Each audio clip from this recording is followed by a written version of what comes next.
The first quiz is almost upon us, and I know I haven't done a review session yet. But let's do a quick review of what the quiz is going to cover, and hopefully by the end of the next 40 or 45 minutes, you'll at least have a sense of what to expect.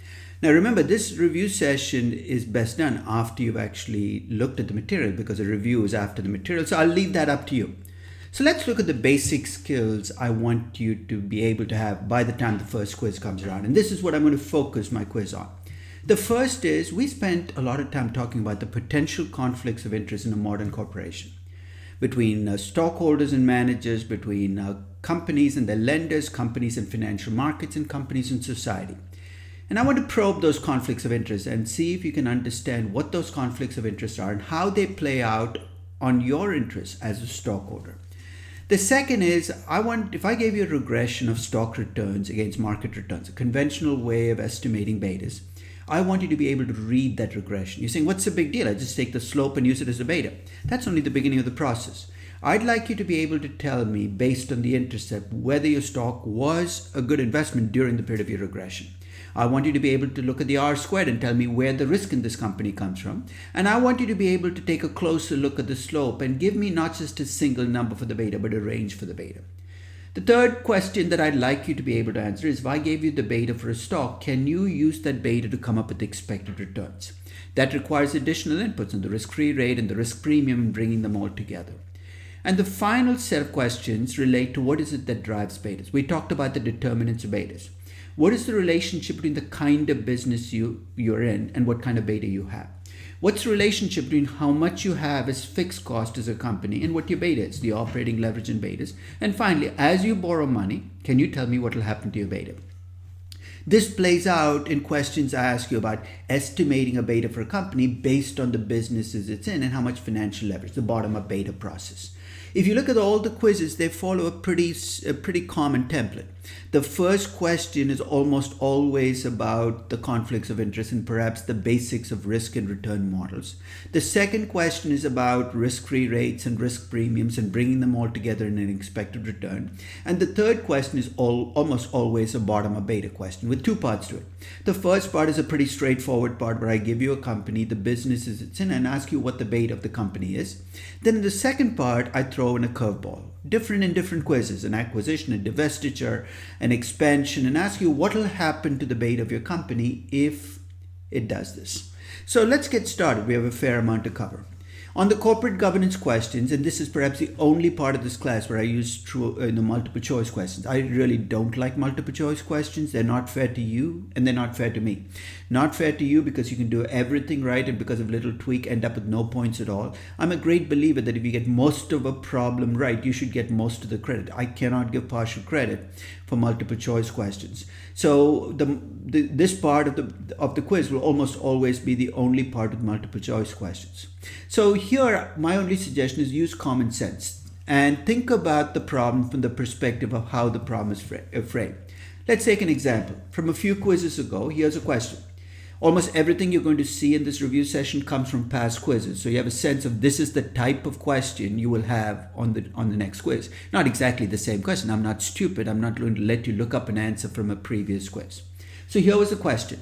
Assume that you're currently a stockholder in a firm that is the target of a leverage buyout. Pause right there. I'm asking you to play the role of a stockholder, not an advisor, not a banker, not a manager. So you've already been given your role. From the perspective of conflicts of interest between you and the management, you being the stockholder, which of the following should concern you the most about this transaction? So let me list out the choices I give you. The first is the fact that the company will go private after the transaction. Pause and think about it. You're a stockholder. They're going to go private, but they're going to pay you before. Why do you care whether they're private or public? If you'd sold the stock, you would have stopped caring about the company anyway. So that's not it. The possibility that equity investors in the LBO can make huge returns. Really, this is what bothers you, that you can make a lot of money? I don't think so. The fact that the managers of your firm are also part of the acquisition team. That's interesting, right? So the managers of your company are going to be part of it. Let's come back to that because that's a problem, I think. And the use of a disproportionate amount of debt to fund the transaction. From a societal standpoint, from an overall economy standpoint, this could be a bad thing. But what do you care? If you're a stockholder, you're going to get paid and you move on. Which brings us back to the previous choice, the fact that the managers of your firm are part of the acquirer. You're saying, so what if they're part of the acquiring firm? If you're part of the acquiring firm, you want to pay as low a price as possible, right? That's always, and that's in the best interest of acquirers. Normally, that's the way markets work. But in this case, your own managers want a lower price. Do you see the potential for conflict of interest? If you have good news or bad news about the firm, if you're the manager and you're thinking of doing a leverage buyout, you might let the bad news out rather than the good news. There's a perverse incentive system in LBOs, which comes to the surface sometimes. So that's one of the questions that I asked in a previous quiz. In that quiz, I also asked a question about, hey, you see the stock prices of a target firm in an LBO jump on the announcement of an LBO. Can this be viewed as evidence that markets are inefficient? Now, if you have some weird definition of market efficiency where everything is already reflected in prices, nothing should affect prices. But that's not what an efficient market is. An efficient market reflects what's known and what information is available at the time that the market sets a price. If an LBO is announced, that's new information, and that new information can alter the price. So clearly the answer here is, you can't tell whether markets are inefficient or efficient.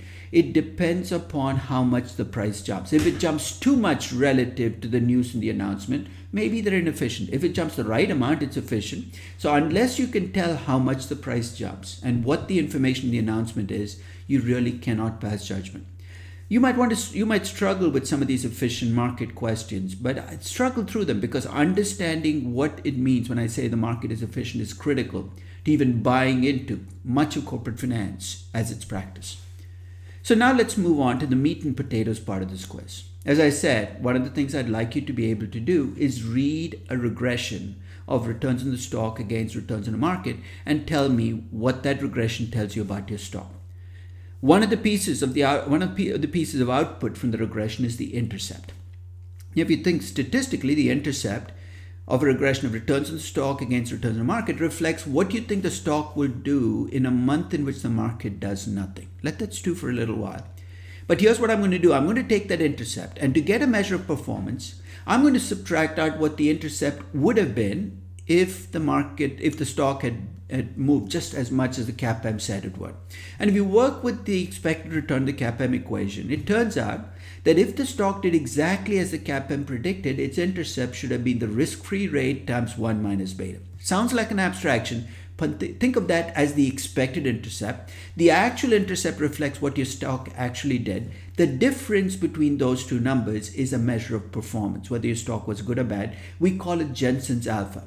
If that number is positive, your stock did better than expected. If that number is negative, your stock did worse than expected. If that number is 0, it did exactly as predicted. So when you're given a problem, you're asked to compute the intercept. It's a pretty simple equation, right? The one thing I would keep in mind as you do from a mechanics standpoint, since the difference between the intercept and the risk-free rate times 1 minus beta, they both have to be stated in the same terms. You're saying, what are you talking about? Remember when you ran that regression, you ran it with weekly returns or monthly returns. If you run it with monthly returns, your intercept is a monthly intercept. Your risk-free rate has to be a monthly risk-free rate. Now, keep in mind, whenever you look up risk-free rates, whether it's a 3-month, 6-month, or a 10-year T-bond rate in the Wall Street Journal, those rates are annualized numbers.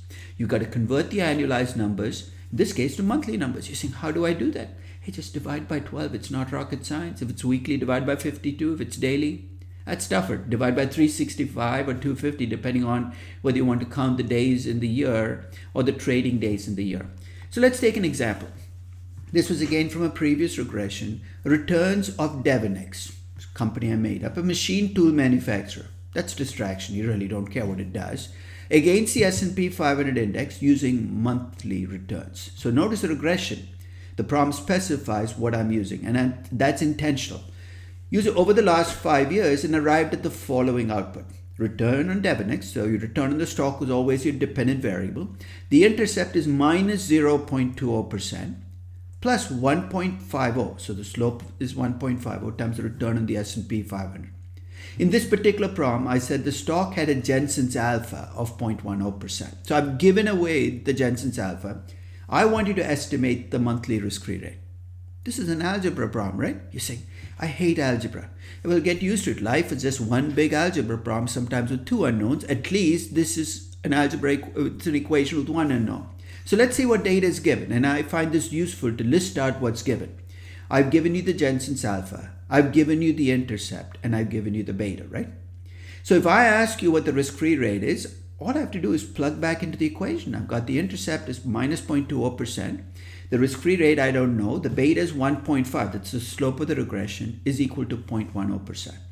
Now, this is where the algebra kicks in, and I hope your algebra is not so rusty that you've forgotten how to do basic algebra. So if you solve for this equation, you get a risk-free rate of 0.6%. Remember, that is a monthly risk-free rate. If I asked you what an annualized risk-free rate is, if you're in a hurry, you need to get to the next problem. Here's what I do. Just multiply the 0.6% by 12. I'll give you full credit. In reality, though, because numbers compound here, the annualized risk-free rate is 1 plus the monthly risk-free rate. And here, remember, it's 0.6%. So in decimal terms, it's 0.006 raised to the power 12. And then you've got to remember to subtract out 1 from it. And that gives you an annualized risk-free rate of 7.44%.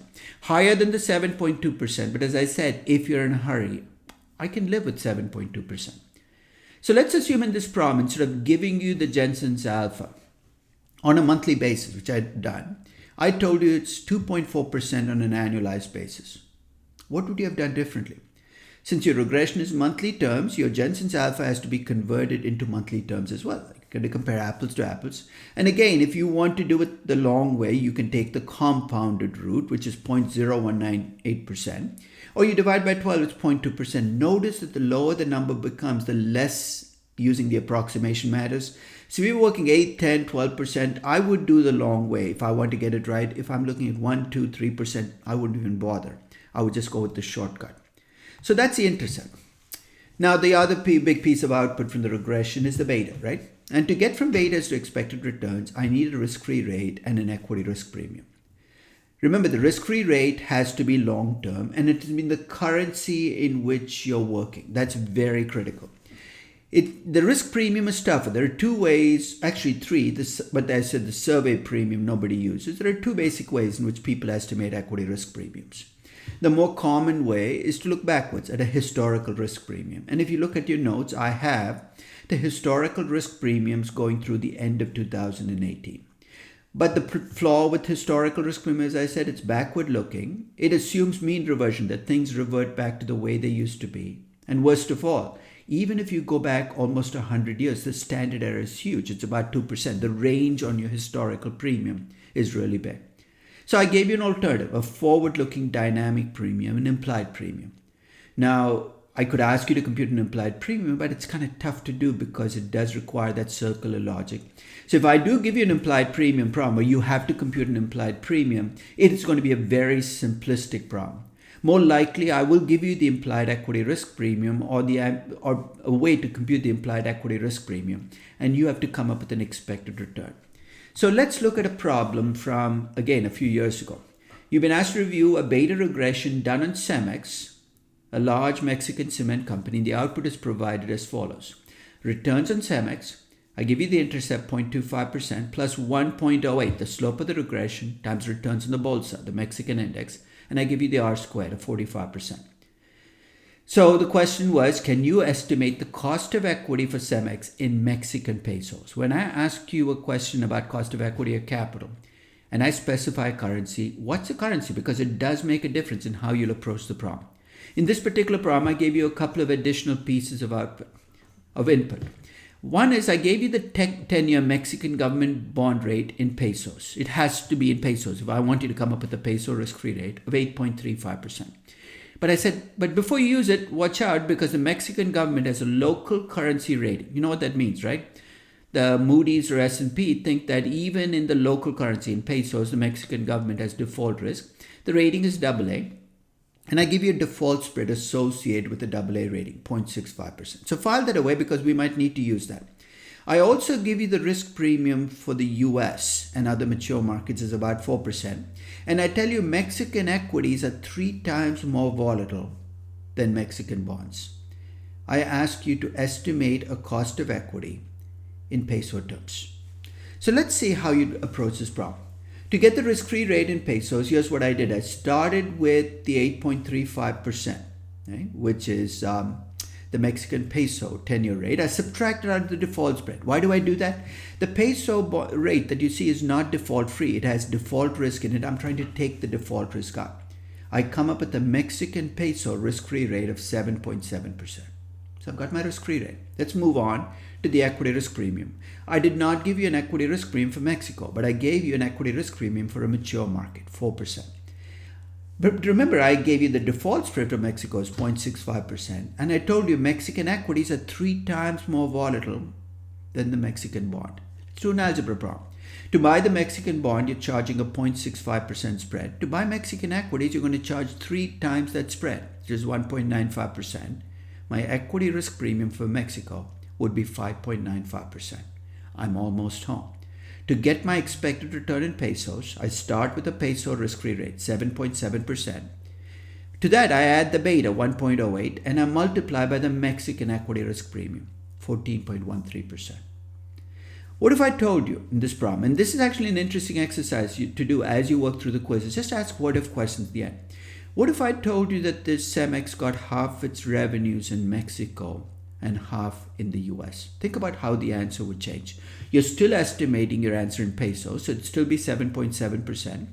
The beta is still the cement business, even though it's in 2 countries, it's still 1.08. You know what would be different?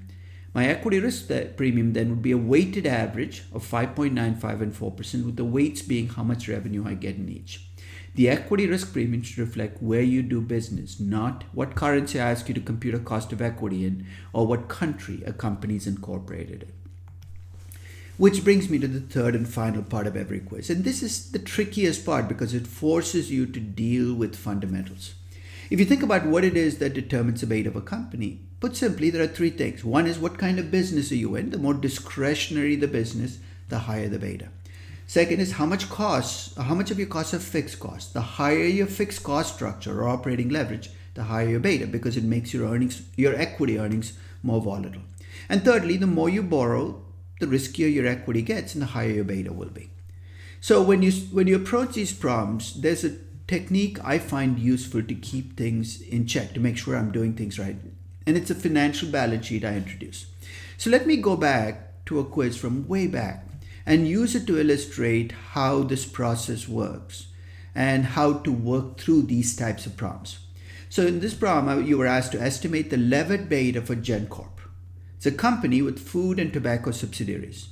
The tobacco subsidiary, I tell you, is worth 15 billion. So I've given you the value of the subsidiary, and the food subsidiary is worth 10 billion. I've given you the value of that as well. In some of these problems, I don't give you the values. I might give you revenue, but I'll give you a pathway to get to value, a multiple of revenue, the enterprise value to sales ratio. But in a perfect world, you'd like to use value weights. I've given you the value weights. So this company is 60% tobacco, 40% food. The firm has a debt to equity ratio of 100%. File that away, because you might need it later. You're provided with the additional information on comparable firms. So in this case, I've given you the average beta and the average debt to equity ratio of food and tobacco companies. And I also tell you that all firms have a tax rate of 40%. I've given you the marginal tax rate. You need the marginal tax rate to do levered beta. So if I give you an effective tax rate, it's a distraction. You always need the marginal tax rate. So remember, I talked about financial balance sheet. So here's the first thing I did. I took the problem and I wrote it out as a balance sheet. So on the left-hand side on assets, I have food and tobacco. Food and tobacco are my assets, 15 and 10. And on the right-hand side, I have debt and equity. And because the debt equity ratio is 100%, it works out that I have 50% debt, 50% equity. Like accounting balance sheets, financial balance sheets have to equate. You say, why am I doing this? You're going to see why this helps you. So right now, that's where they are. So here's the first part of the problem. I ask you to estimate a beta for GenCorp. So here's what I do. I take the betas I got for the tobacco and the food businesses and the levered betas. And in fact, if I don't specify unlevered specifically, betas are always levered. The regression betas are levered, and that's what you have to assume. And I've given you the debt to equity ratio. Here's what I'm going to do. I'm going to take each levered beta and I'm going to unlever it. Get comfortable with this process of unlevering. It's again pure algebra, but you're taking out the effect of leverage. And remember, when you unlever a levered beta, you'll end up with an unlevered beta that's lower than your levered beta. And I get that. My unlevered beta for my food business is 0.8. and my unlevered beta for my tobacco business is 0.9. You're saying, why do I need unlevered betas? Because to compute the beta for my businesses, I've got to go back to unlevered betas.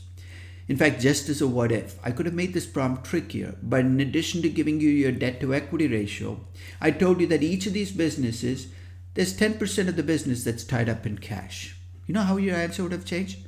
Those unlevered betas you computed, 0.8 and 0.9, would then be for food companies and tobacco companies.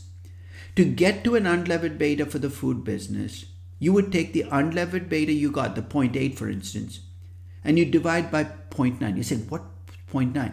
That's 1 minus the cash. What I'm effectively doing is I'm loading up the 0.8 beta on the portion of my business that's food business. So essentially, I want it's called a pure play beta, and I end up with an unlevered beta. Now, returning to the problem, here's what I have then. I took my financial balance sheet, and I put in the beta. So my tobacco business is a 0.9 unlevered beta. My food business has a 0.8 unlevered beta. My total firm is a weighted average. So the unlevered beta for the combined business, now can see the advantage of a financial balance sheet, is I'm working, when I'm talking about the unlevered beta for the company, with just the assets out of the balance sheet. I take 0.9 times 60% plus 0.8 times 40%.